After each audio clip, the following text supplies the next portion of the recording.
The book of Ezra is right at the top of everyone's memorization list. I get amazed every time you reel off so easily off the your tongue when you pronounce these people.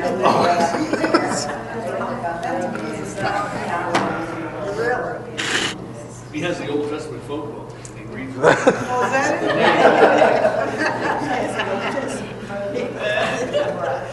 it? Okay. Yeah. You memorize all the names. Okay, I'm going to go again. I think we've got probably most of the folks who are going to be here this evening. Tonight we're going to go very quickly through the book of 2nd Ezra, if you're in an Orthodox Study Bible, or just Ezra, if you're in another Bible. The reason we're going to go through it pretty quickly is you've already read most of it. In 1st Ezra, in a different order. So we're going to go through it pretty quickly. I'm going to point out some of the differences and that kind of thing. And then we'll be getting started on the book of Nehemiah. That's the book that comes next. And Nehemiah sort of, to a certain extent, continues where Ezra leaves off in terms of the story. So by way of a little bit of introduction, I'm not going to go back into the 1st, 2nd, and 3rd Ezra thing again. I know that was exciting for everyone, but I'm not going to. You can listen to the MP3 on the website if you really want to hear that again.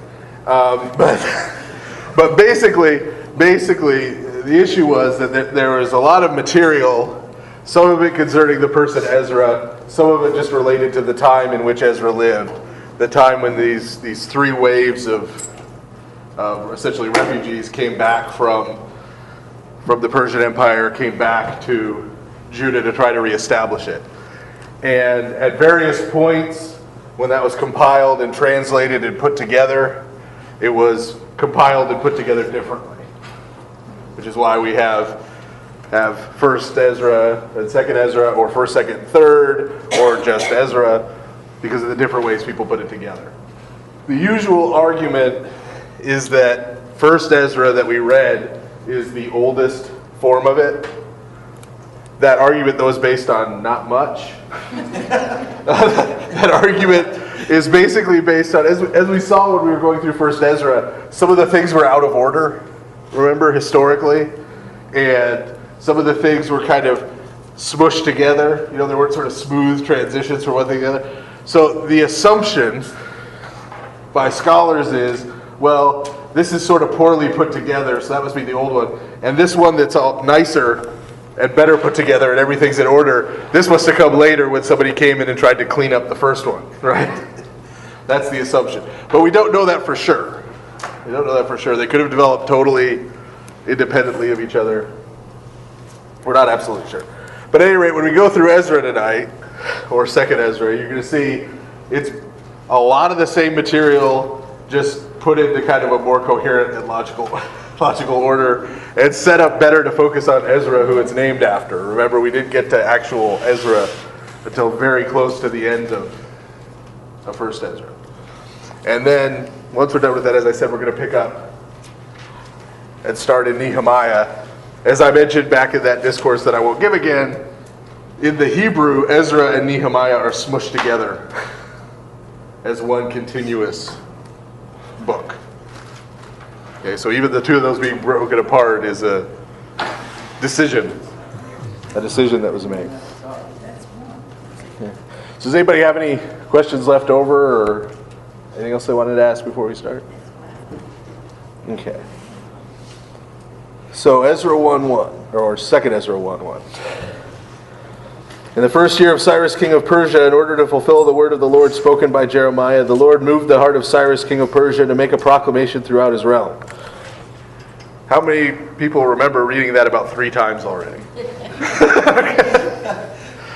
That's because we've read it 3 times already. That was at the end of 2nd Chronicles.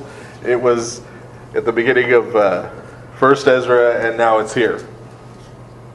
And so this is, again, framing it, telling us when it happened.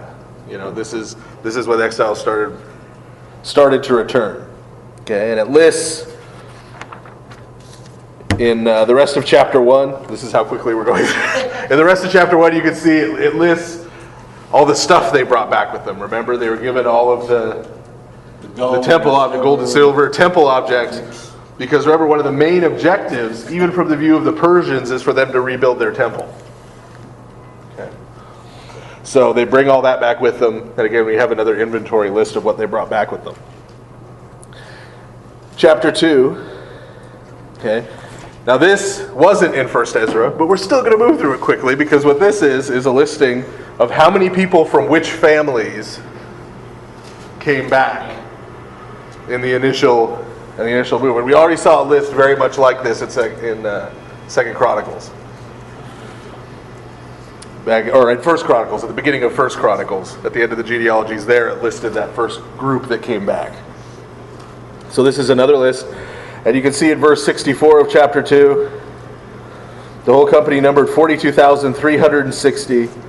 Beside, there's 7,337 manservants and maidservants. And they also had 200 men and women singers. So you have the number of people, the number of slaves, and the number of singers, which shows you how they ranked it then. I think it's an honor that they put the singers in this. That's how No, they- important public choir.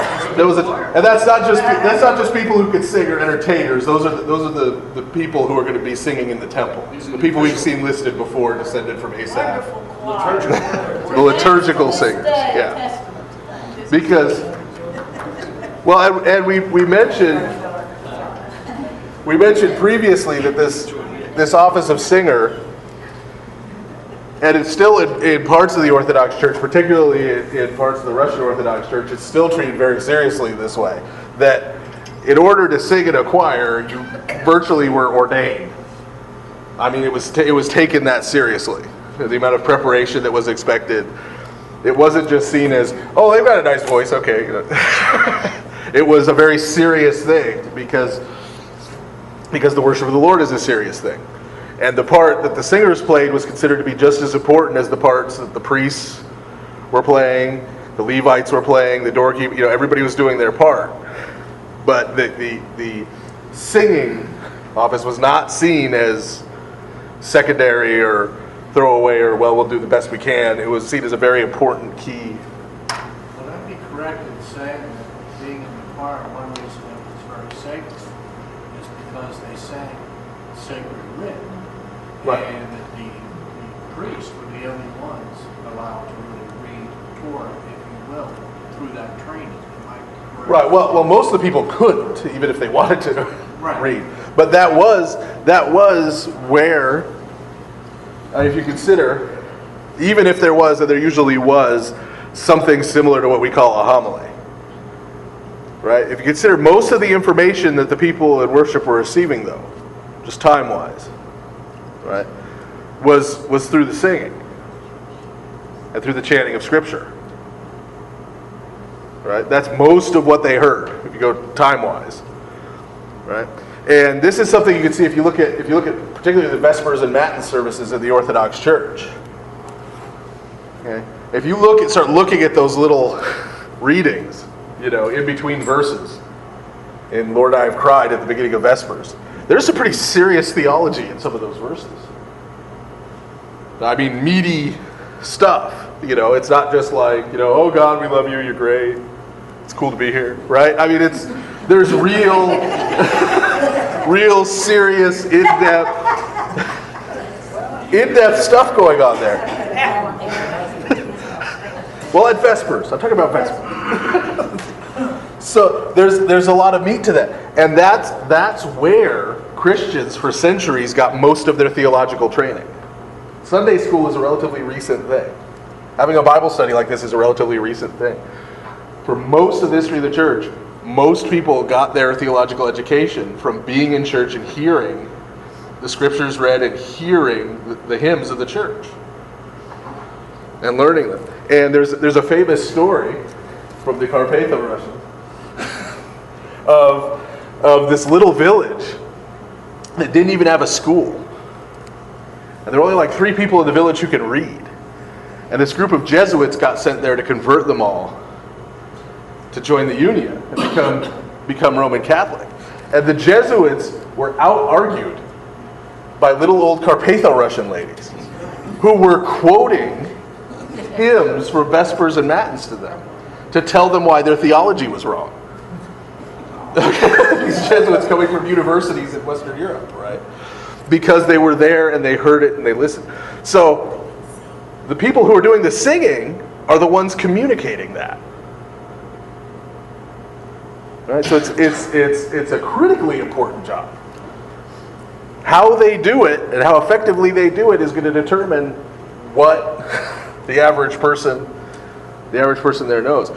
When I was tonsured as a reader, Bishop Basil gave me a little lecture about that, because he told me that his mother was illiterate her whole life, but she could quote most of the New Testament in Arabic because she'd heard it. She'd been in church and heard it over and over and over again. And so because she'd heard it and listened to it, and she had people who read it well and chanted it well, she was able to learn it without being able to pick up a book and read it. So that is a huge part of why this singer role is important. And you can think about, I mean, how many dumb pop songs from today or from when you were in high school can you still remember all the lyrics to? Right? I mean, dozens and dozens of them, right? And yet, how hard is it to memorize Bible verses? If I just sat down and said, I want you to memorize 10 verses of the Bible and gave them to you, how hard would that be compared to picking up all the words of a new Katy Perry song? Right? Who's Katy Perry? I'll explain later. But That's the first time I've heard that name. But because music in particular helps human beings learn. That's one of the reasons why we chant the scriptures typically, a lot of times, rather than just straight reading them. And so the same thing, the hymns of the church, that's what's going to stick in people's heads when they hear them over and over again coming to church. That's what's going to be quick at hand. When someone comes to them with a question or challenges their faith about something, that's most of what's in there. So yeah, singers, very important. Very important. Okay, then they list the horses, mules, camels, and donkeys who are not as important as the singers. Okay, so, chapter 3 talks about how they came and how they set up the altar. Right? Remember that story. Here it has things in order. You'll notice in verse 7 it talks about how they brought in they requisitioned all the supplies. Remember, it was way like at the end of Ezra that they jumped back in time and talked about how they were given that issues they could requisition supply. Well, this has it in order.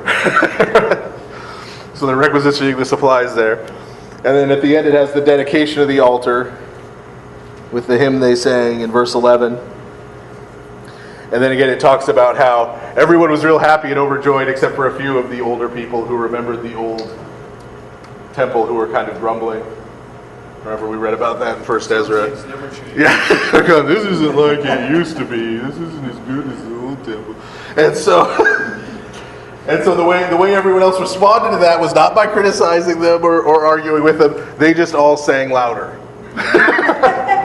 They just all sang their praises louder and let them grumble in the back. Okay. So chapter 4, and again, we got a little more chronological order here. It talks about, remember when the neighbors came and started stirring up trouble. First it tells the story that we had toward the end of 1 Ezra, where the neighbors came and offered to help build, right? Because who had come and been settled there under the Assyrians, right? And the refugees who were trying to rebuild told them, no thanks, we don't need help. We talked about last time, the reason they said that was, remember what they were being accused of. Yeah. They're being accused of going there to try and rebuild their own country and then try and rebel against the Persians. So they didn't want it to look like they were recruiting, right, when they went down there. So that's why I refused help. But the other people took that as an insult. They told them they couldn't help and started stirring things up. Okay. So we read in verses 6 and 7. See, here we have the rulers of Persia in order. Or they were a little bit out of order in 1 Ezra. The text actually, verse 5, they hired counselors to work against them and frustrate their plans during the entire reign of Cyrus, king of Persia, and down to the reign of Darius, king of Persia. At the beginning of the reign of Xerxes, they lodged an accusation against the people of Judah and Jerusalem. And in the days of Artaxerxes, king of Persia, Bishlam, Mithridath, Tabeel, and the rest of his associates wrote a letter to Artaxerxes. The letter was written in Aramaic script and in the Aramaic language. Yeah. Now, part of the reason why Aramaic is mentioned there is that parts of Ezra we don't have in any kind of Hebrew. We only have in Aramaic. Because at the time Ezra was written, at the time that these refugees are returning from Persia, we talked already about how low the literacy rate was. Okay. Well, Hebrew at that point was already a dead language. Hebrew was like Old English is to us now. Because Aramaic, which is named after the Arameans, who we saw were the Syrians. Right? Aramaic as a language was being used all over the world, literally all the way to India. It was used as sort of the international trade language. Okay, so remember they're in exile 70 years. So we have these few grumpy people who had seen the old temple, but there weren't a lot. You had to be over 70. Yeah. You had to be over 70. The Iron Age, not a lot of people over 70. There were a few, but not a lot. So they had grown up first in Babylon, but most of them had grown up in Persia. Most of them had grown up under the Persian Empire. And so they hadn't been taught, if they were taught any language at all, if they'd had any education at all, they would have learned Aramaic, not Hebrew. Okay. So there's a shift here. And part of the reason I bring it up is we were talking about before how obviously most Bibles you get now just have the one Ezra, right? We talked about how there are going to be other books, 1st and 2nd Maccabees, that aren't going to be in a lot of Protestant Bibles. Well, one of the arguments that's typically made by those who favor that smaller Old Testament is that so because the Old Testament was God's revelation to the Hebrews, the only books that should be in it are ones that were written in Hebrew. There's a problem with that. Yeah. And that's that a big chunk of Ezra, a big chunk of Nehemiah, and most of Daniel are written in Aramaic. Because they were written during this period under the Persian Empire. Right? They weren't written in Hebrew. Now the two languages are related. Two languages are related in the way that like Spanish and Italian are related. Right? They're not completely dissimilar. But they're dissimilar enough that you could very easily get confused if you know one language and you're trying to speak the other or listen to the other. The way these languages develop, there's sort of an early language that's just called Semitic. And then out of that come Aramaic and Hebrew. Okay. And then Hebrew dies, basically at the time of the exile. Hebrew dies, and then Aramaic goes on to produce Syriac, which was used in the 300s through about the 600s AD. Okay. And then out of Syriac developed Arabic in the 7th century, in the 600s. Arabic comes into existence. And so all those languages are related. But there's a transition going on here linguistically too. One of the things that I'd like your opinion on too is also the rise of empires in different times of history.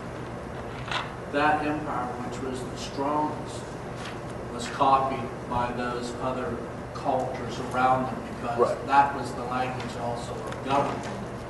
If you look at, Koine Greek, really wasn't that great until Alexander the Great conquered much of the known world and to communicate with Right. a powerful government. So when you look at the Hebrew declining, its empire had also declined Right. from the various conquests. and Right. development. Hebrew was the language of that particular, the dialect of that particular little people group, At that and it ceased to exist. There's another language related to Hebrew called Ugaritic that goes way back in the Old Testament, and that also died out. But you'll hear every once in a while, especially if you're reading stuff about the Pentateuch, the first 5 books, you'll hear references to Ugaritic inscriptions and stuff. And that was another one of those languages. It was a little group of people that spoke it, and when they got conquered by a bigger group of people, their language ceased to exist. Oh, a tiny question. It says in the reign of Ahasuerus. Does that mean that any particular meaning? That's Artaxerxes. Oh, okay. It's really hard to write Artaxerxes in Hebrew. Ah, And so the approximation they came up with for Artaxerxes, I mean, you got a couple X's, was Ahasuerus, which is, it's the same guy. I've seen that name used in this one work of fiction, but it was for a cat, not a child. Okay. Yeah, he was the king who came after Xerxes. And again, to orient your time element around the movie 300, which of course is everyone's touchstone for Greek history.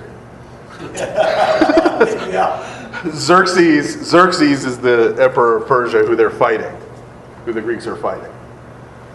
That's the same Xerxes who's mentioned here. We're gonna see some more of these guys, but he was the 3rd emperor. But remember, Persia sprang up overnight. They say Rome wasn't built in a day, but the Persian Empire almost was. I mean, it was in one generation. King Cyrus went from being the leader of a bunch of horse-riding nomads to being the emperor of most of the known world during his lifetime. It happened really fast.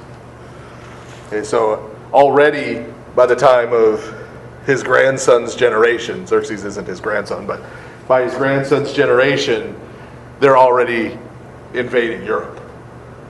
That shows you how quick, how powerful the Persian Empire is. Okay, so we have there the kings in order.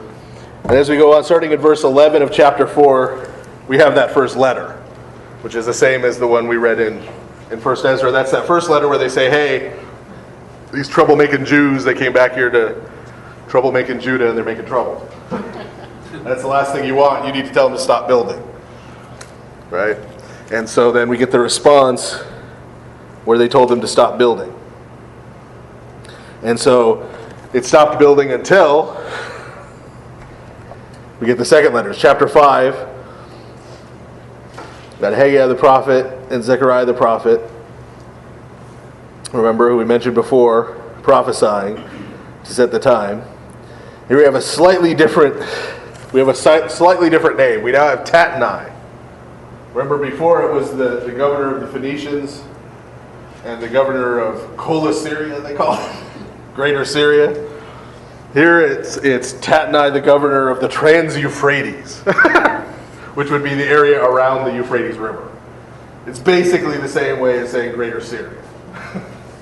Okay, so this is the same guy. This is the same guy. This is not a different guy. So he decides to come meddle. Okay, now this is set up a little differently. Because remember in 1 Ezra, they write this letter saying these Jews are troublemakers, you need to tell them to stop building. They tell them to stop building. And then there was that dinner party. Remember? Where Zerubbabel, who's the heir to the throne, they had that whole discussion about what the most powerful thing in the world was. And everything. That's not here in 2 Ezra or Ezra. Okay?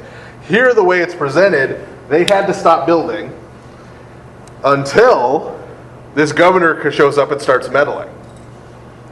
Okay? So someone else comes to make trouble for them.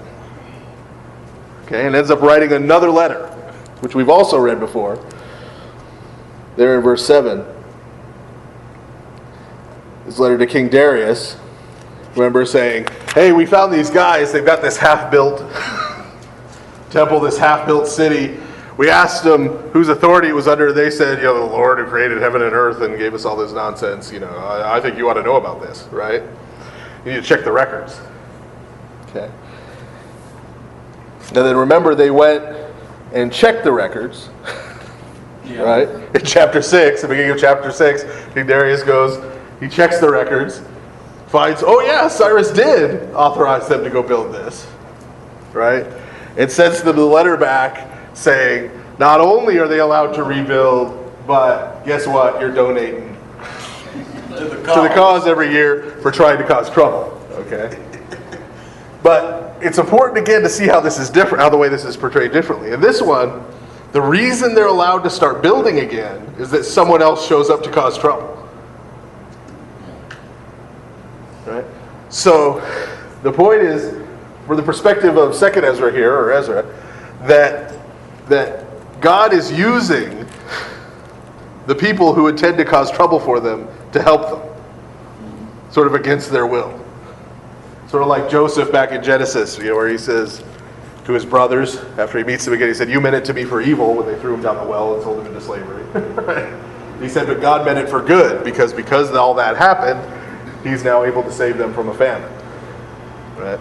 That's the same kind of picture that's being painted here. There's all these people trying to cause trouble, but God actually ends up using the troublemakers to bless them, to supply the building.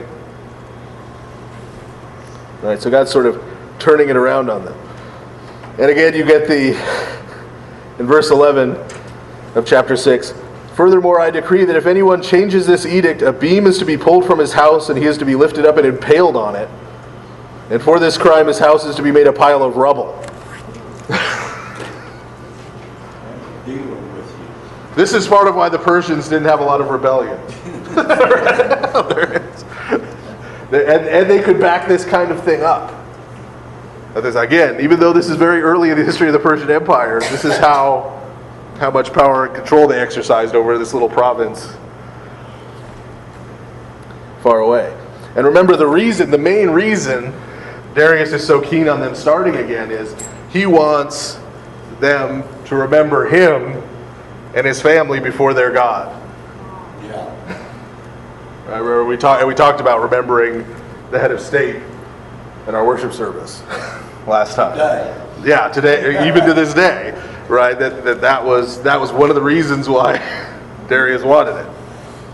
Yeah. Even though he personally wasn't following that religion. Well, I guess he believes that the Hebrew God is powerful as God. Well, I don't know why.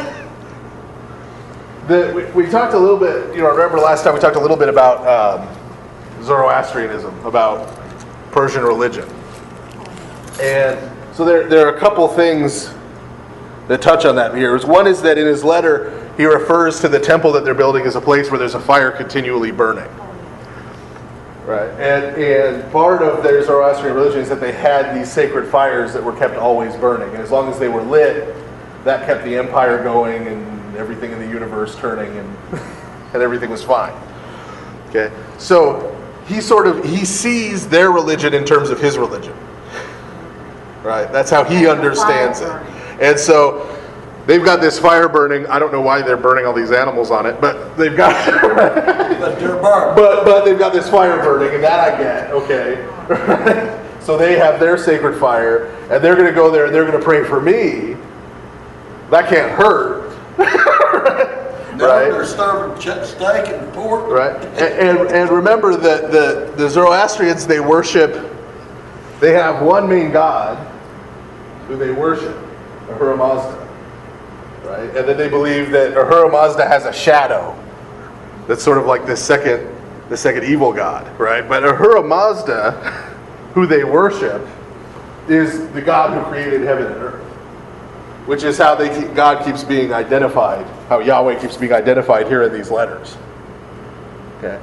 So it may very well have been that from King Darius's perspective, well, I worship the God who created the world. They worship the God. It's probably the same God, just a different name. But now it's not. there's a lot of difference down the line, including Yahweh not having a shadow that's an evil God. But again, he sees other religions in terms of his religion. And that's something we do too. Like I mentioned, the Council of Jamnia, where the rabbis decided what would be in the Old Testament. And I talked about the Jewish community hates us calling it a council. But we're used to church councils as Christians. So we see a bunch of rabbis getting together and they're like, oh, it's a council meeting. Right? So we sort of project our understanding. Or for a long time, the early Protestant Christian missionaries to Asia thought that Buddhists worshipped Buddha. Because they had a big statue of Buddha at the front of where they prayed. They said, oh, they must worship Buddha. Which isn't at all what Buddhism is about. But they're going back to, well, we have a big crucifix at the front of our church, and we worship Jesus, so they have a big Buddha, they must worship Buddha. You know, they understood it in terms of their own religion, you know, Yeah. even though it was a completely different one. So that's most likely what's going on here, because we have no and King Darius is going to know Daniel and stuff personally. We're going to see when we get to the book of Daniel, but there's no intimation there either that Darius converted or really understood the Jewish religion there. So that's most likely what I think is happening. Okay, so then because of the troublemakers now having to give them supplies, they're able to finish the rest of the temple. Okay. And in verse 19, they celebrate Passover, just like we read in 1 Ezra. They've got things back on track. Okay. So now chapter 7, one chapter earlier than in 1 Ezra, actual Ezra shows up. Okay. He's introduced at the beginning of chapter 7 exactly the same way. In the reign of Artaxerxes, king of Persia, Ezra, son of Sariah, the son of Azariah, the son of Hilkiah, the son of Shallum, the son of Zadok, the son of Ahitub, the son of Amariah, the son of Azariah, the son of Mariot, the son of Zerahiah, the son of Uzi, the son of Buki, the son of Abishua, the son of Phinehas, the son of Eleazar, the son of Aaron, the chief priest, is in Babylon. Okay, but that's taking his genealogy all the way back to the first high priest. Right? So they're saying Ezra, not just a priest, legit priest. Right? He's got the whole pedigree. He would be the high priest probably if there was a temple functioning. Okay. And so he arrives in the 5th month of the 7th year of the king. We talked about how he leads this last big wave of returnees. Okay. And so we have, again, the long letter that Artaxerxes gives him, charging him basically to take back anyone who will go with him in this last big wave, take back what's left of the temple things. Right, it lists all the things he gave him to take with him. Chapter 8, it lists at the beginning there all the people who went with him. Again, we already read that list in 1 Ezra. Okay, we read about then the exact same way he looks at the people he's got. He realizes we don't have any priests, so he goes back and he recruits some priests. And they set out. Chapter 9, he arrives there with the exiles, and he gets told that they've been marrying some of the surrounding peoples. That the surrounding peoples who they've been marrying haven't been converting. They've still been practicing their religion. And so he goes and he repents the exact same way. The big crowd gathers, and they have this big moment of repentance. Okay. And then, unlike 1 Ezra, at the very end of 2nd Ezra or Ezra, chapter 10, starting with verse 18, they actually call out and list all the priests who got married to so they got immortalized in this version as the guys who did wrong. Did they leave them as priests?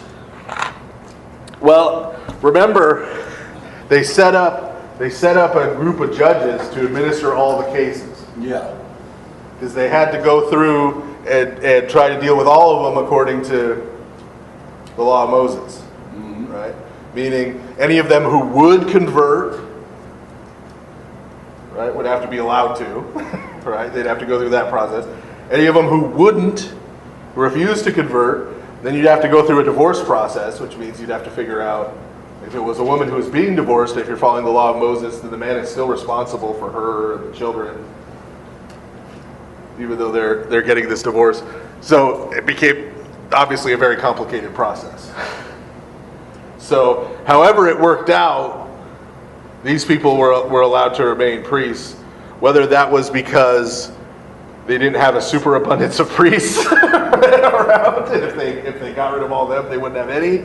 Or whether that was a broader principle that as long as things were done according to the law of Moses and taking care of the situation, it was okay.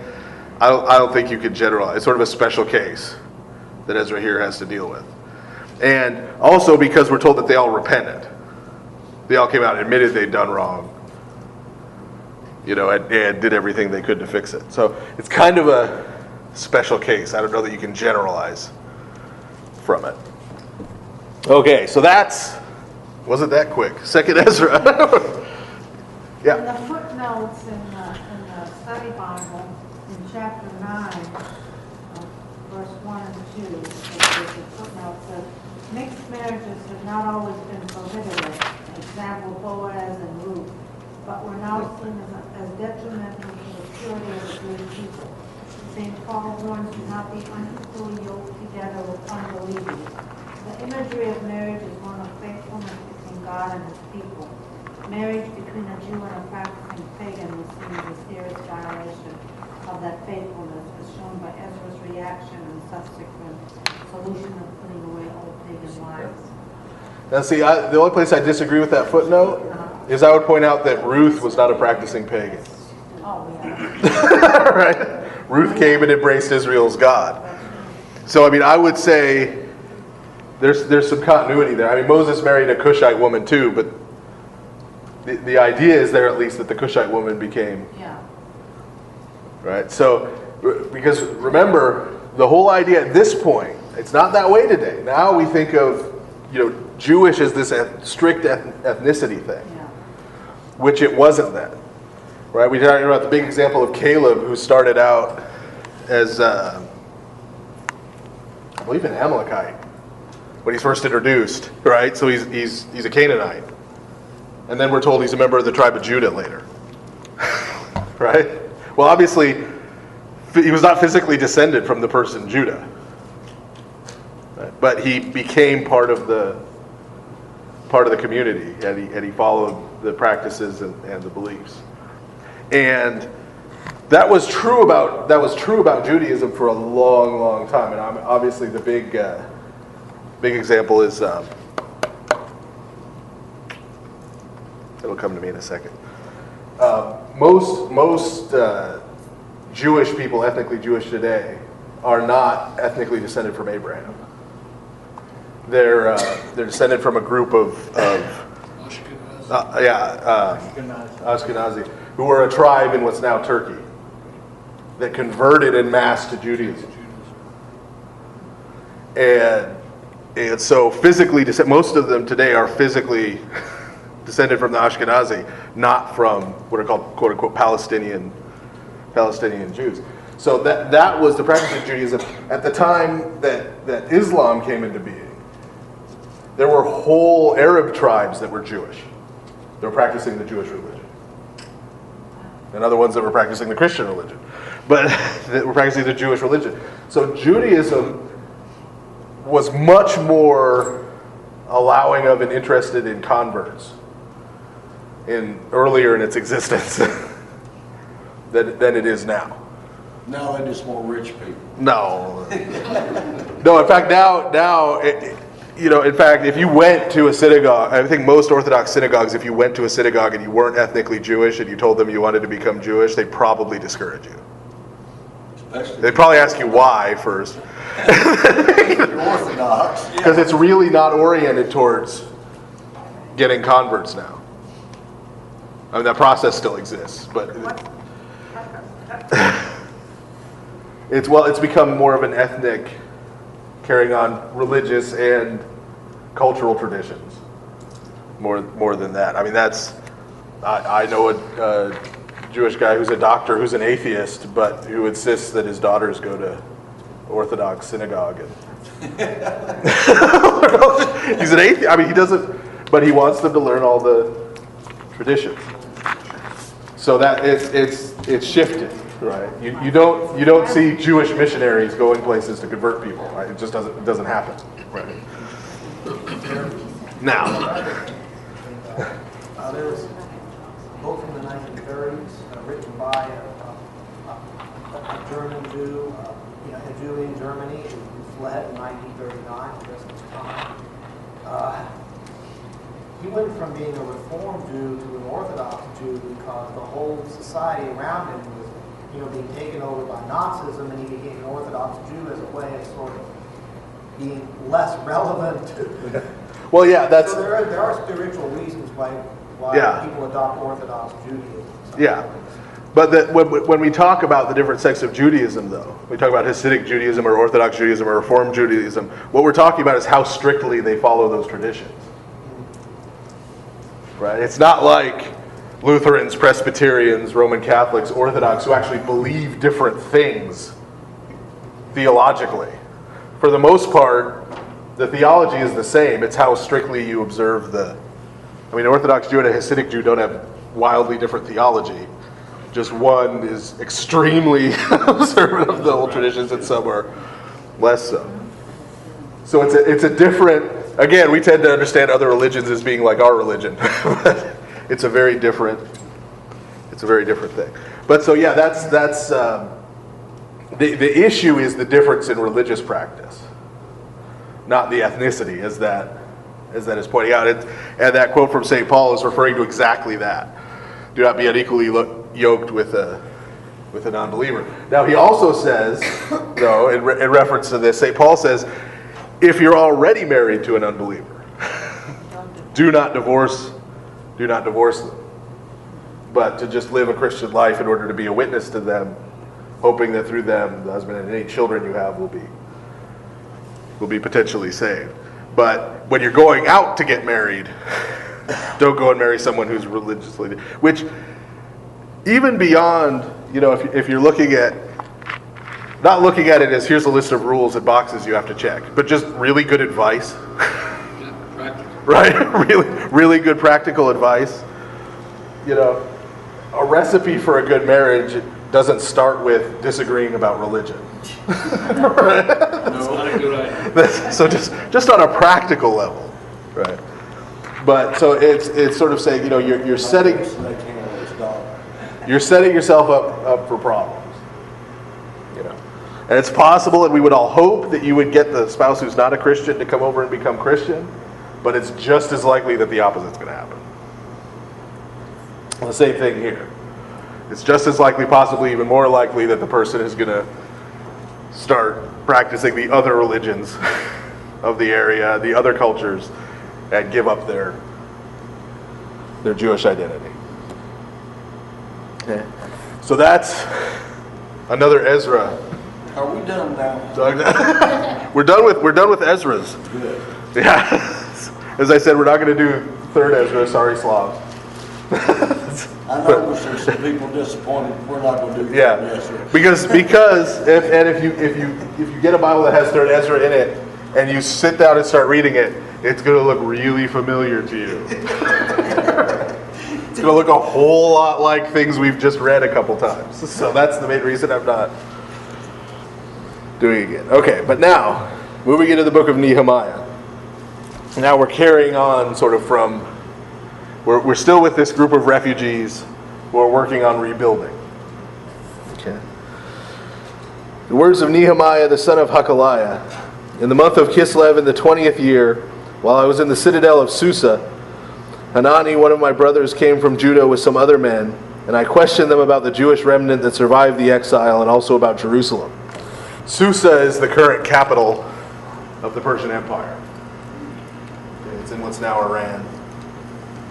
Okay, so Nehemiah is a Jewish person. He's in exile. He's in the capital. Okay, and he's heard that some people have returned to rebuild Jerusalem, and so he's asking some of his, or he's asking Hanani and some of his friends about what's going on with that. Verse 3, they said to me, those who survived the exile and are back in the province are in great trouble and disgrace. The wall of Jerusalem is broken down and its gates have been burned with fire. When I heard these things, I sat down and wept. For some days I mourned and fasted and prayed before the God of heaven. And you might be thinking, why is he surprised? Right? Well, remember, 70 years they've been in exile. Okay? So there aren't a lot of people still around from the generation that actually saw Jerusalem get burnt down. Right? So he hears what sounds like really good news. Hey, they're letting some people go back and rebuild the temple and rebuild Jerusalem. So ask them, hey, how's that going? And they're like, oh, not good. Right? It's a mess. Right? The walls have been torn down. Why is that so important? Well, they have no way to defend themselves. Right? They're just living out in the open on top of a hill. Right? Anybody who wants to come by and attack or raid or rob them, whatever. So he's sad when he hears. He sat down and wept and he mourned and he fasted. Verse 5, then I said, O Lord God of heaven, the great and awesome God who keeps his covenant of love with those who love him and obey his commands. Let your ear be attentive and your eyes open to hear the prayer of your servant, who is praying before you day and night for your servants, the people of Israel. I confess the sins we Israelites, including myself and my father's house, have committed against you. We have acted very wickedly toward you. We have not obeyed the commands, decrees, and laws you gave your servant Moses. Remember the instruction you gave your servant Moses, saying, if you are unfaithful, I will scatter you among the nations. But if you return to me and obey my commands, then even if your exiled people are at the farthest horizon, I will gather them from there and bring them to the place I have chosen as a dwelling for my name. They are your servants and your people, whom you redeemed by your great strength and your mighty hand. O Lord, let your ear be attentive to the prayer of this your servant and to the prayer of your servants who delight in revering your name. Give your servant success today by granting him favor in the presence of this man. We're going to find out who this man was in just a second. Okay, so he sits down and prays, right? And he starts with what? Repentance. Right, which is a point we've seen over and over again here. Right, that the whole purpose of this exile wasn't to crush Judah and destroy them forever. The whole purpose was to get them to see their ways and change and repent right, before it was too late. So he starts out, first step of repentance is saying that God's judgment against you is true. Right? And so he says, I confess all the sins Israel committed, but he's not just talking about the guys who got exiled. Right? He's not just sitting there saying, yeah, you're right, we were pretty bad 70 years ago. Those guys, they had it coming. Right? He says, not just, but me and my father's house. He says, me, my family, us, who are living today in exile. We're not really doing any better. Right? We deserve to be here. But, he says, but I remember in the book of Deuteronomy, that's what he's quoting, you said that this was going to happen. Right? You said we were going to be unfaithful. You knew it was coming. And you said that when we were faithful, you were going to scatter us among the nations. Well, we're scattered. But you also said, if we repented, you gave us this hope that you would bring us back. Right? So he's pleading with God with one of his promises. He says, you said, so please. Okay. Now we find out his job. The second part of verse 11 there. I was cupbearer to the king. Okay. This is an important job. We already saw a cupbearer. Does anybody remember where? A long time ago, a couple years ago, in Egypt, Joseph. Right? The cupbearer for Pharaoh was there. He's the cupbearer for, this case, Artaxerxes. Okay? And the cupbearer is a very important job because the cupbearer's job is to taste stuff before the king drinks it. Right? That way he don't get poisoned. Because you're dealing with pretty heavy wine at this point in history in the Iron Age. Yeah. Okay? And the reason why is, you think about water sanitation. That wasn't it. Right? it's very difficult with Iron Age technology to sanitize water. Okay? To make it really drinkable. But alcoholic beverages right, have the advantage of having alcohol in them, which kills pretty much all bacteria.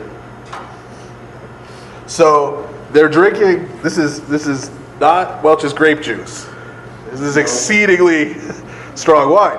But the disadvantage of having exceedingly strong wine is it makes it much easier to slip something in it that you're not necessarily going to taste when you first drink it because of how strong it is. Hence, you could poison a king pretty easily. So, you have a cupbearer who comes and takes a drink first, you watch him for a couple minutes. If he doesn't fall over dead, then the king drinks the rest of the cup. And the cupbearer's job is literally to keep track of the king's cup, to make sure nobody puts anything in it. Right? To deliver the wine to him and to verify that it's not poisoned by drinking some. Do they mix it with water? No, not at this time. This time it's...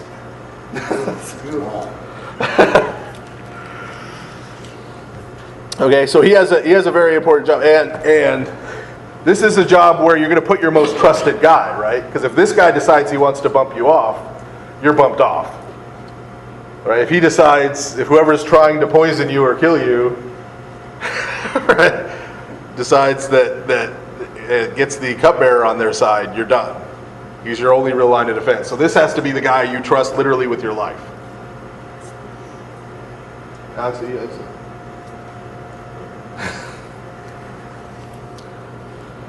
okay, so he has this very, very important job in the court of the Persian king. So chapter 2, verse 1, in the month of Nisan, in the 20th year of King Artaxerxes, when wine was brought for him, I took the wine and gave it to the king. I had not been sad in his presence before. Okay, so he's still upset about this whole Jerusalem thing. So the king asked me, why does your face look so sad when you are not ill? This can be nothing but sadness of heart. I was very much afraid, but I said to the king, may the king live forever. Why should my face not look sad when the city where my fathers are buried lies in ruins, and its gates have been destroyed by fire? Verse 4, the king said to me, what is it you want? Then I prayed to the God of heaven, and I answered the king, if it pleases the king, and if your servant has found favor in his sight, let him send me to the city in Judah where my fathers are buried so that I can rebuild it. Then the king with the queen sitting beside him asked me, how long will your journey take and when will you get back? It pleased the king to send me, so I set a time. Well, obviously, you don't want to lose a good cupbearer, right? This is the guy you trust with your life, so it's not like you can just replace him right off the bat. So he gets an amount of time. Verse 7, I also said to him, if it pleases the king, may I have letters to the governors of Trans-Euphrates so that they will provide me safe conduct until I arrive in Judah. And may I have a letter to Asaph, keeper of the king's forest, so he will give me timber to make beams for the gates of the citadel by the temple, and for the city wall, and for the residence I will occupy. And because the gracious hand of my God was upon me, the king granted my requests. So I went to the governors of Trans-Euphrates and gave them the king's letters. The king had also sent army officers and cavalry with me. So just to pause for a second, we know they built the altar, right? We know they had been, at this point, building the temple. Why do you think the walls were the last thing to get built? It shows them that they was Well, building a fortified city. Remember the first letter, Yeah. the first troublemaking letter. They're going to build up their walls and everything, and then they're going to try and rebel. They're going to try and leave the Persian Empire. Okay? Well, it's going to be real hard to do that if your city doesn't have any walls, because the Persian army is going to roll right over you, right? So, it takes somebody like Nehemiah to make this request. Right? It would have to be somebody who the king trusts that much. Right? If it's just some random Jewish guy walking in, be like, oh, this guy's going to try and set himself up as king of the Jews, and he's going to try and secede. But this guy is the guy who the king trusts most in the world. Okay? So this is at least the second time. We talked about the first time when Cyrus's name shows up in the book of Isaiah. That causes Cyrus to be all pleased with himself and let them go back in the first place. Right? Now here's a second place. where God has put the right person at the right time in the right place. This is another similarity to Joseph again. Right person at the right time in the right place, so that this other thing that you think, how are they ever going to get the walls rebuilt? Not only does he get permission, he gets supplies to do it. So verse 10, when Sanballat the Horonite and Tobiah the Ammonite official heard about this, they were very much disturbed that someone had come to promote the welfare of the Israelites. Right? So just like before, oh, what are they doing? Need to stir up trouble. Verse 11, I went to Jerusalem after staying there 3 days. I set out during the night with a few men. I had not told anyone what my God had put in my heart to do for Jerusalem. There were no mounts with me except the one I was riding on. By night I went out through the valley gate toward the jackal well and the dung gate, examining the walls of Jerusalem, which had been broken down, and its gates, which had been destroyed by fire. Why do they have a gate called the dung gate? That's where they hold out all the dung. Didn't have flush toilets. Okay. Dung. So they had an area. They call- There's a Greek word for it called kopros. That's your city's pile Gross. outside the city, and one of those is going to turn up here. We won't get to it before the end of the year, but we get into the book of Job. When Job is really afflicted with sores, it says he went outside the city, and they usually translate it as trash heap or something. He was out there sitting on the. That's where he was left. Dropped in on this. But so you have to remember. I mean, when we're at least with me, I'll speak for myself. When I was a kid, and I heard Bible stories, and I pictured it in my head. For some reasons, the world always sort of looked like Clash of the Titans, right? Because I guess I thought ancient Greece was old too. You know, everything's sort of clean and white, and you have these pillars, you know, and everybody's walking around in these clean robes. And wasn't like that. especially wasn't like that for these people at this time. Okay, who are in the rubble of a city. The rubble of a city. Trying to survive, trying to rebuild. You know, this is rough times. Okay. Dirty, smelly. Okay. And they're trying to do the best they can. So Nehemiah is going out at night because he doesn't even want to tell other people that they're trying to rebuild the walls, because again, he doesn't want this trouble starting. Right? So he's going out at night, you know, in this mess, trying to look at what's left of the walls to see the kind of job he has cut out for him. Verse 14, then I moved on toward the fountain gate and the king's pool, but there was not enough room for my mount to get through. So I went up the valley by night, examining the wall. Finally, I turned back and re-entered through the valley gate. That comment about his horse not having enough room, that's to tell you how much rubble there is. Right? You can't even walk a horse around the perimeter because it's just everything thrown down and in rubble and trash and destroyed. Because for 70 years, there was no one living there. When Nebuchadnezzar destroyed it, he leveled the place and then didn't settle anybody there to make a point. Right? So that everybody could point and say, this is what happens if you mess with Nebuchadnezzar. Look on top of that hill. Right? That's how you end up. Okay? So trash, refuse, animal refuse. Verse 16, the officials did not know where I had gone or what I was doing, because as yet I had said nothing to the Jews or the priests or nobles or officials or any others who would be doing the work. Then I said to them, you see the trouble we are in. Jerusalem lies in ruins and its gates have been burned with fire. Come, let us rebuild the wall of Jerusalem, and we will no longer be in disgrace. I also told them about the gracious hand of my God upon me and what the king had said to me.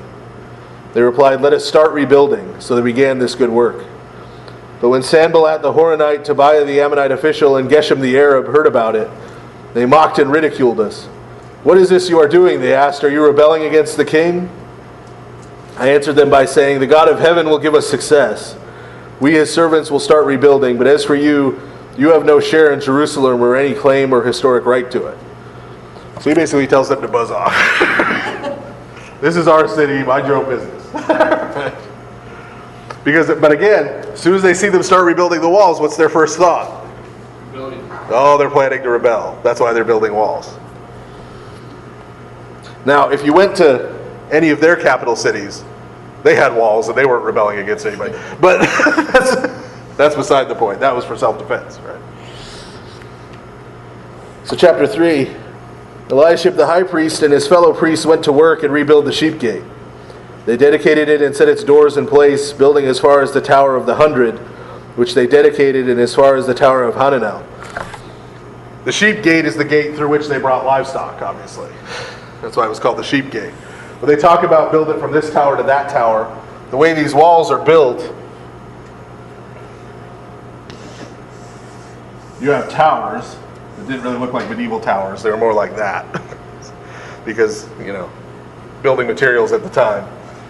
And then the wall was built between the towers. And these towers were nearly solid masonry. Right? Because if you had the longer you made a stretch of wall at that time, you're building walls by basically piling up stones and brick. Right? So the longer you make it, the weaker it is. Okay? With the towers being almost solid, they're exceedingly strong. So you wanted to have these spaced pretty close together. You wanted more towers and less wall. But the towers they mention is to tell you how far they built, right? How many, the stretch of wall that they built. Verse 2 of chapter 3, the men of Jericho built the adjoining section, and Zakur son of Imri built next to them. So these guys are going out, and these are just these families. When it says the priests went out and built it, it means the priests went out there and rolled up, equivalent of their sleeves, and made the bricks and started stacking them up and mortaring them in. Okay? They don't have a civil engineering crew. They don't have anything like that. This is just the people. Their families going out, and the different families are taking different pieces of wall, different towers that they're working on rebuilding. Verse 3, the fish gate was rebuilt by the sons of Hassanah.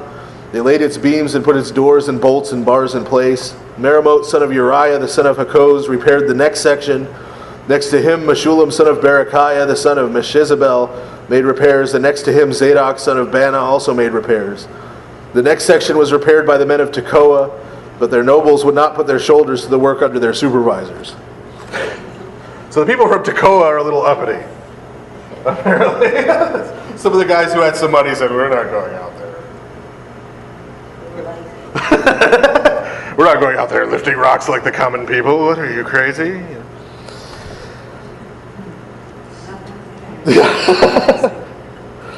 So verse 6, the Deshana gate was repaired by Joiada, son of Paseah, and Meshullam, son of Besadoiah. They laid its beams and put its doors and bolts and bars in place. Next to them, repairs were made by men from Gibeon and Mizpah, Melatiah of Gibeon and Jadon of Meronot, places under the authority of the governor of the Trans-Euphrates. Uzziel, son of Harhiah, one of the goldsmiths, repaired the next section. Hananiah, one of the perfume makers, made repairs next to that. You notice what none of these guys are by trade is stonemason. Perfume. These are all people in other lines of work, but again, they're just all coming and building. They restored Jerusalem as far as the broad wall. Raphiah, son of Hur, ruler of a half district of Jerusalem, repaired the next section. Adjoining this, Jediah, son of Harumath, made repairs opposite his house, and Hattush, son of Hashabniah, made repairs next to him. And so it continues. Verse 14, the dung gate was repaired by Malchijah, son of Rechab. So I don't know if he drew the short straw or what, but... Okay, it goes all the way through. Each of these people, each of these families we read about when it gave the big list of families, they're all out there with a section of wall that's theirs. Right? They're all out there building it themselves. Chapter 4. When Sanballat heard that we were rebuilding the wall, he became angry and was greatly incensed. He ridiculed the Jews, and in the presence of his associates in the army of Samaria, he said, "What are those feeble Jews doing? Will they restore their wall? Will they offer sacrifices? Will they finish in a day? Can they bring the stones back to life from those heaps of rubble, burned as they are?" Right? So again, remember we talked about why are these people causing so much trouble? Well, even though, and if you still have the last map I gave out, even though what's now Judah is this tiny little 40 mile by 25 mile at the biggest, right, little piece of land, that's a little piece of land that got taken out of all the adjoining provinces. Right? And now they've had to pay too. So this guy who's the governor of Samaria, right, is having to pay tribute to help rebuild it. And it's a piece of land that used to belong to him. Right, that he used to be able to tax, that he used to be able to... This is why they're so upset. Right? This is why they're ticked off. And so he starts mocking them. Right? He's like, "You got this charred rubble." Right? They're going to make the people come back to life too? Who got killed there? Verse 3, Tobiah the Ammonite, who was at his side, said, "What they are building, if even a fox climbed up on it, he would break down their wall of stones." Verse 4, "Hear us, O God, for we are despised. Turn their insults back on their own heads. Give them over as plunder in a land of captivity. Do not cover up their guilt or blot out their sins from your sight, for they have thrown insults in the face of the builders." Have you noticed something so far about the difference between this and all the other books we've read so far? It's written in the first person. Right? Everything else was written in the third person. Joshua did this is all I. So we get some of Nehemiah's feelings there toward these governors who are out there making fun of them and causing trouble for them. Right? Speaking to God in the first person. Verse 6, "So we rebuilt the wall till all of it reached half its height, for the people worked with all their heart. But when Sanballat, Tobiah, the Arabs, the Ammonites, and the men of Ashdod heard that the repairs to Jerusalem walls had gone ahead and that the gaps were being closed, they were very angry. They all plotted together to come and fight against Jerusalem and stir up trouble against it. But we prayed to our God and posted a guard day and night to meet this threat. Meanwhile, the people in Judah said, 'The strength of the laborers is giving out, and there is so much rubble that we cannot rebuild the wall.'" Right? So, again, these aren't stonemasons. These aren't builders. These are just regular people. Right? They're looking at it, they're going, this is, after a while, this is too big a job. Right? I mean, they're piling up these stones, but you've got these gaps in the wall, where they're building out from the towers. So you've got these openings. Right? They're trying to build up and fill things in. Everybody's getting tired. Everybody's getting overworked. Right? They're getting mocked by these people who they know are planning to come and cause trouble. Verse 11, "Also our enemies said, 'Before they know it or see us, we'll be right there among them, and we will kill them and put an end to the work.' Then the Jews who lived near them came and told us 10 times over, 'Wherever you turn, they will attack us.'" Okay, so all this is piling up. Everybody's like, we're tired. They're mocking them. They've got people coming from the countryside, from the villages, coming and telling them, "Man, so-and-so's getting ready to attack you." Then somebody else shows up, "Man, so-and-so's getting ready to attack you too."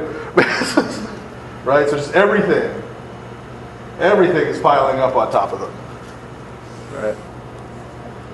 So verse 13, "Therefore I stationed some of the people behind the lowest points of the wall at the exposed places, posting them by families with their swords, spears, and bows. After I looked things over, I stood up and said to the nobles, the officials, and the rest of the people, 'Don't be afraid of them. Remember the Lord who is great and awesome, and fight for your brothers, your sons and your daughters, your wives and your homes.'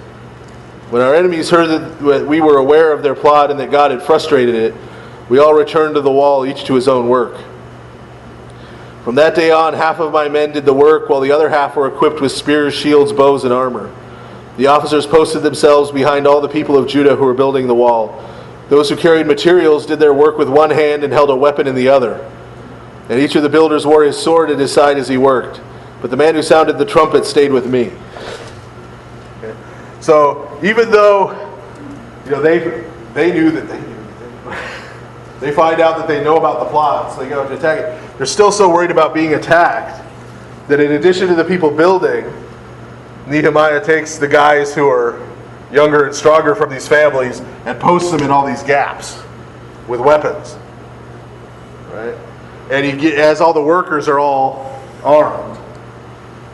He's got someone with a horn with him so that if somebody spots an attack, they can be attacked at any moment while they're out there building, everybody can turn and fight. And he says it's at the point where some of the guys have a sword in one hand, right, and their trowel with the mortar in the other hand, right, while they're working. Okay, because they're constantly subject to this attack. Then I said to the nobles, the officials, and the rest of the people, the work is extensive and spread out, and we are widely separated from each other along the wall. Wherever you hear the sound of the trumpet, join us there. Our God will fight for us. So we continued the work with half the men holding spears from the first light of dawn till the stars came out.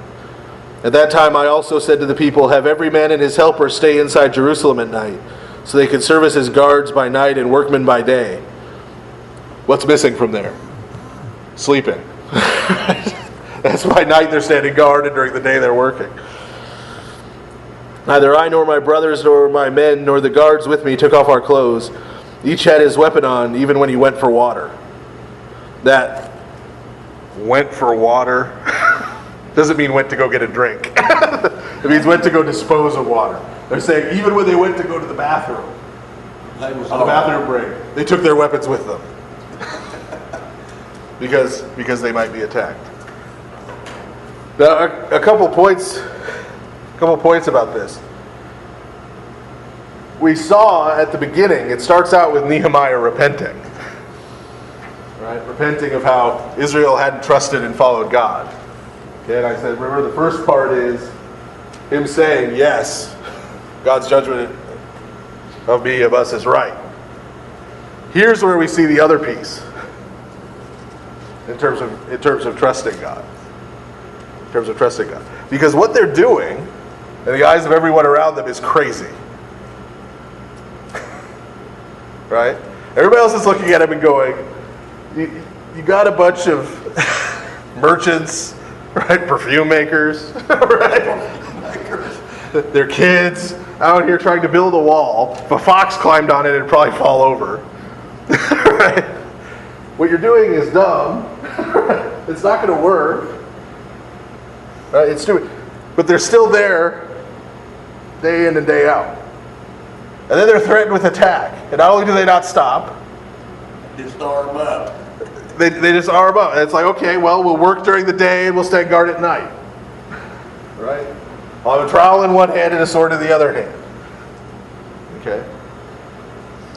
So this is the picture. This is the picture we heard about, especially under David and Solomon, all these glorious things that they built. Right? All these wonderful, amazing buildings. We read about Omri, remember buying the capital of Samaria, and then Ahab building it. They built all these things. They did all these wonderful things. There's a big difference between that and this. Big difference between that and this.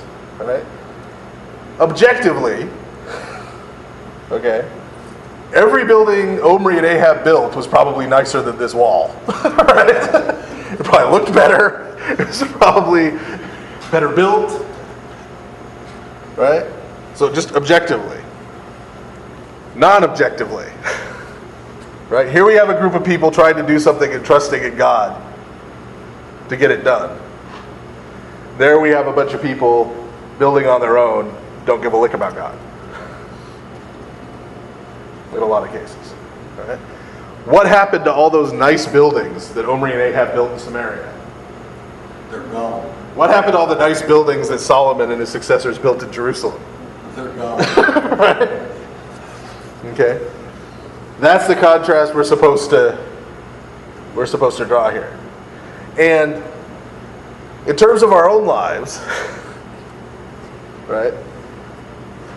First of all, I've never had as big an idea as Nehemiah.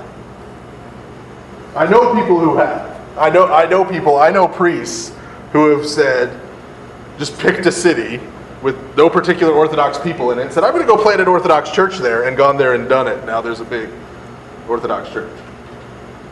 Right? I haven't done that. I know people who have done that, okay? Have had a big idea like that. Nehemiah has this big idea that seems impossible. That he goes and does. So first of all, I don't come up with the big ideas. But even if I did, if I came up with some great idea, right? I just say, here's something I want to do for God. Here it is. Around the second or third time someone made fun of me, or I ran into a big snag, right? Definitely long before I was having to stay up 24 hours a day, splitting work on it with self-defense. I give up, right? And I try and say something pious like, well, I guess God didn't want me to do that. Right? Because all these things went wrong. Right? That's the pious way of spinning it, right? That's not the picture we get here from Nehemiah. Nehemiah decides he's going to do something. And he doesn't think he knows, because he keeps repeating it just as a simple matter of fact. He knows that God will make it happen. Right? If he goes in and does the work and applies himself. And so no matter what comes up against him, no matter what people say, no matter what happens, no matter what he has to do, no matter how much exhaustion he has to face to do it, he just goes and does it. He just stays the course. Right? He does it. Right?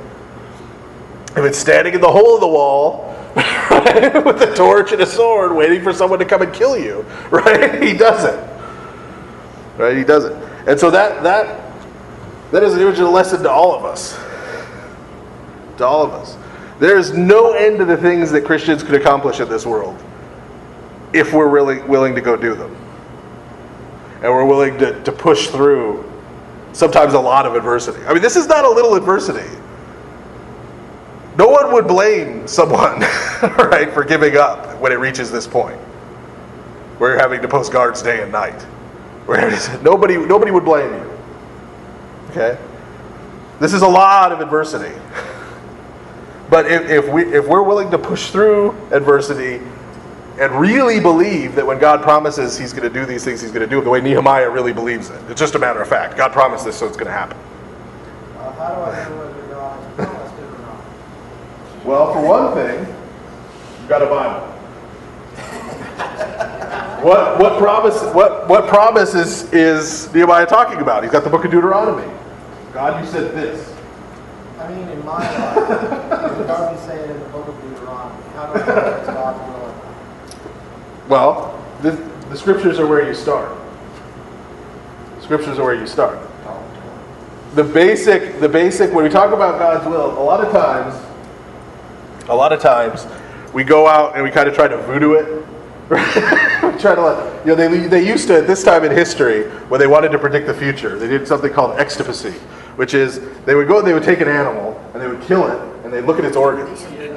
Yeah, they'd look at its organs, and if the kidney was a certain color and if this part was bleeding more than this part, then this would tell you, oh, the gods want us to, do this. We don't kill the animal, okay, but we're about that close. Right? We're sort of like, God, send me a sign or a funny feeling or a vision or have something fall off my wall or,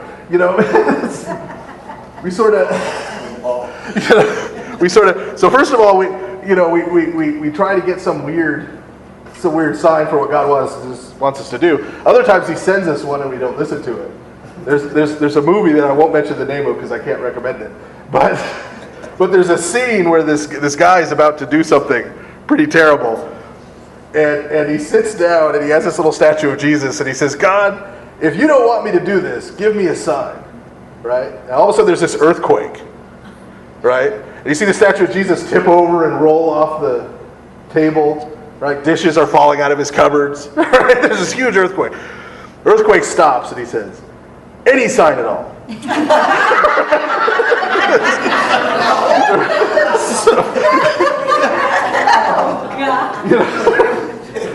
But the point is, the terrible thing that guy was going to do, if he'd read that, he'd know.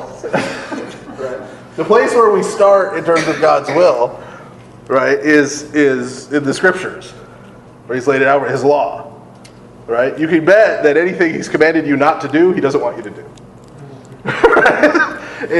And the things that He's commanded us to do, He wants us to do. Okay?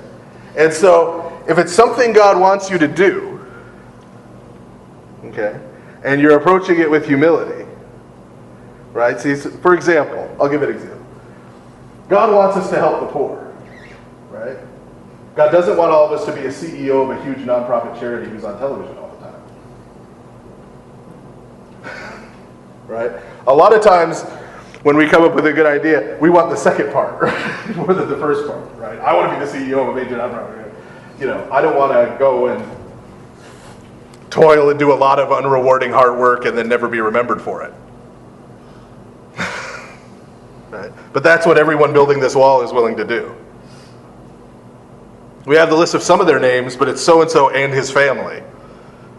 Right? So, that's a big part of it. God's told us what he wants us to do. And if we go and do it, and if we approach it humbly, as in, we're there to do it, not to get credit for doing it, not to get paid for doing it, not to, you know, be viewed by everyone as a success for doing it, because they didn't have any of that. No one viewed them as a success.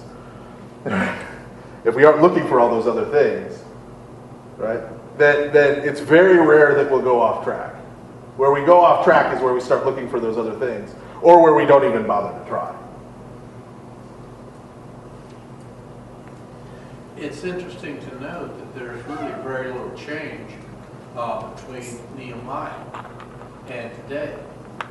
Example, you know, we talk about faith, but yet we have astrology in the newspaper to give us a sign.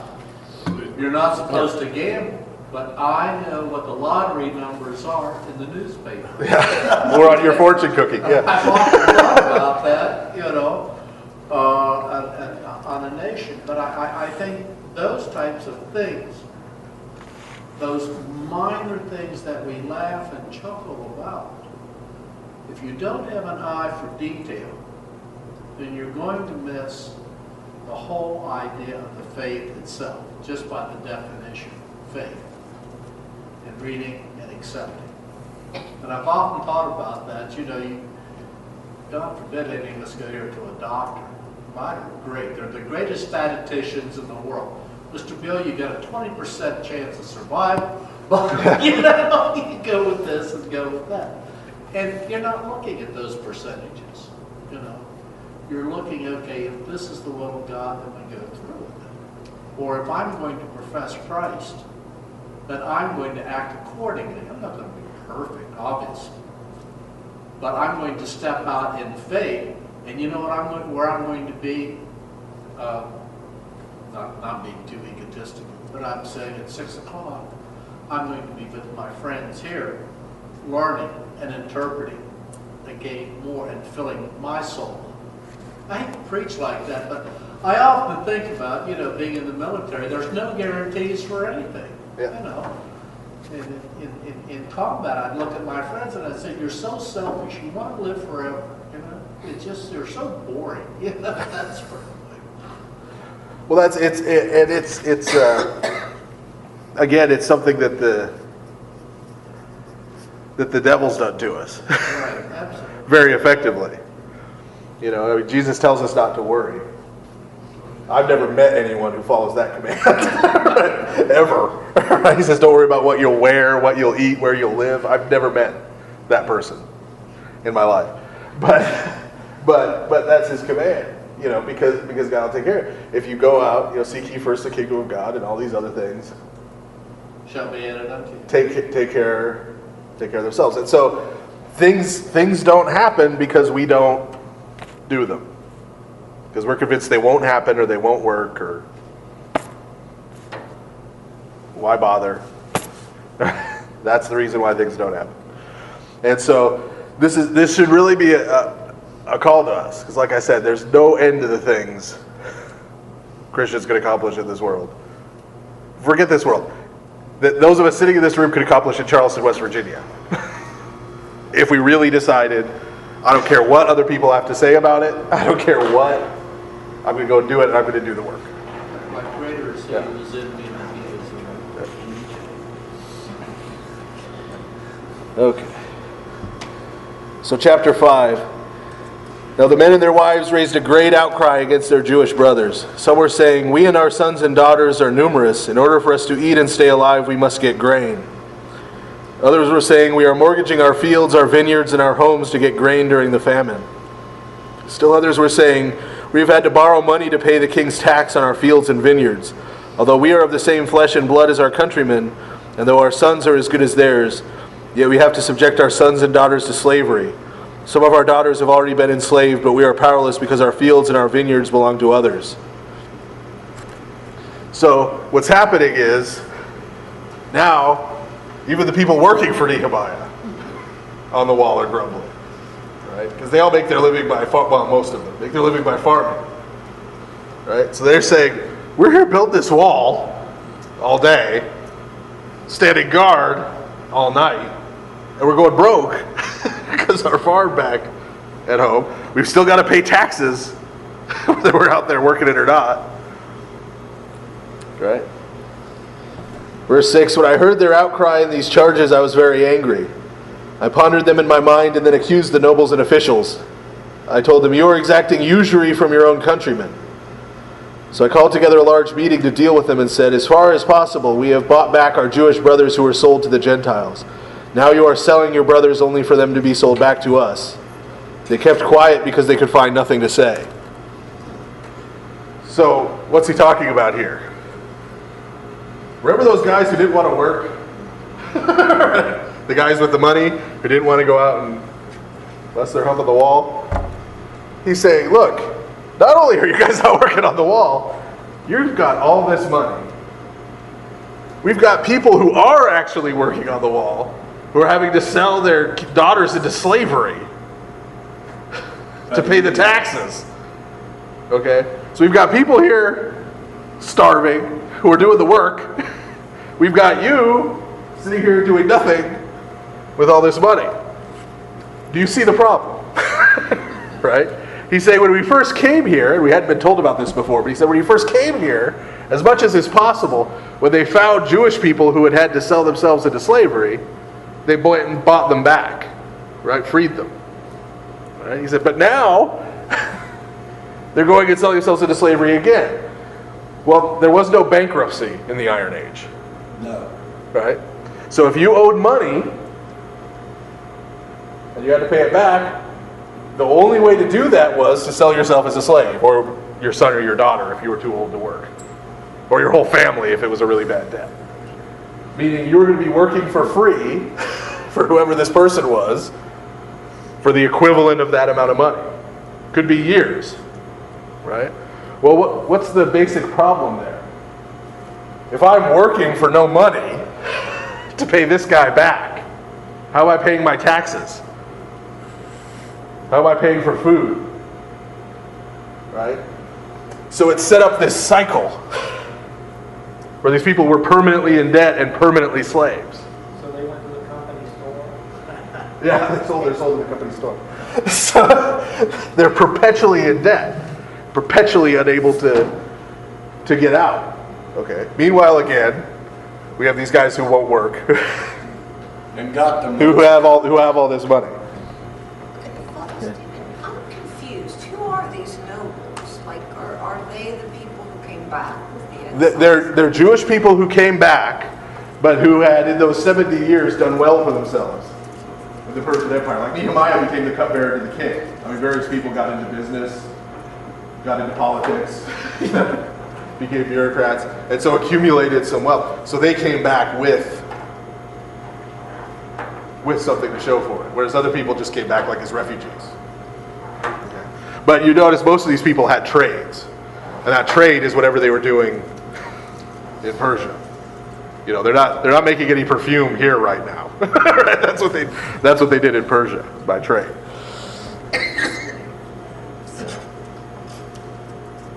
Verse 9. So I continued, "What you are doing is not right. Shouldn't you walk in the fear of our God to avoid the reproach of our Gentile enemies? I and my brothers and my men were also lending the people money and grain. But let the exacting of usury stop. Give back to them immediately their fields, vineyards, olive groves, and houses, and also the usury you are charging them, the 100th part of the money, grain, new wine, and oil." Okay. So he now gets specific about some of the things they've been doing. Right? He says, look, we've been lending them great, meaning they're not working their farm, they're building the wall. Right? So he says, Nehemiah is not poor. Right? He says, we've been lending them, we've been giving them food, we've been giving them, lending, with the expectation that someday, once this is done and they're back on their farm, they'll pay it back. But what these wealthy guys are doing is they're charging interest. Right? To boot. Okay? So they're not, out of the kindness of their heart, trying to help the guys working on the wall, right? They're trying to turn a profit on this whole deal. So they're not working, and they're trying to turn a profit off of the people who are working. Right? And at their expense, ending up selling them into slavery. So verse 12, we will give it back, they said, and we will not demand anything more from them. We will do as you say. Then I summoned the priests and made the nobles and officials take an oath to do what they had promised. I also shook out the folds of my robe and said, in this way may God shake out of his house and possessions every man who does not keep this promise. So may such a man be shaken out and emptied. At this the whole assembly said amen and praised the Lord, and the people did as they had promised. Moreover, from the 20th year of King Artaxerxes, when I was appointed to be their governor in the land of Judah, until his 32nd year, 12 years, neither I nor my brothers ate the food allotted to the governor. But the earlier governors, those preceding me, placed a heavy burden on the people and took 40 shekels of silver from them in addition to food and wine. Their assistants also lorded it over the people. But out of reverence for God, I did not act like that. Instead, I devoted myself to the work on this wall. All my men were assembled there for the work. We did not acquire any land. Furthermore, 150 Jews and officials ate at my table, as well as those who came to us from the surrounding nations. Each day 1 ox, 6 choice sheep, and some poultry were prepared for me. And every 10 days an abundant supply of wine of all kinds. In spite of all this, I never demanded the food allotted to the governor, because the demands were heavy on these people. Remember me with favor, O my God, for all I have done for these people. So he makes the point, initially there, that he wasn't trying to, even though he was essentially, being the king's cupbearer, he was essentially serving as governor. Not that he was governor over much, right? I mean, it was kind of a junk pile, but he never took.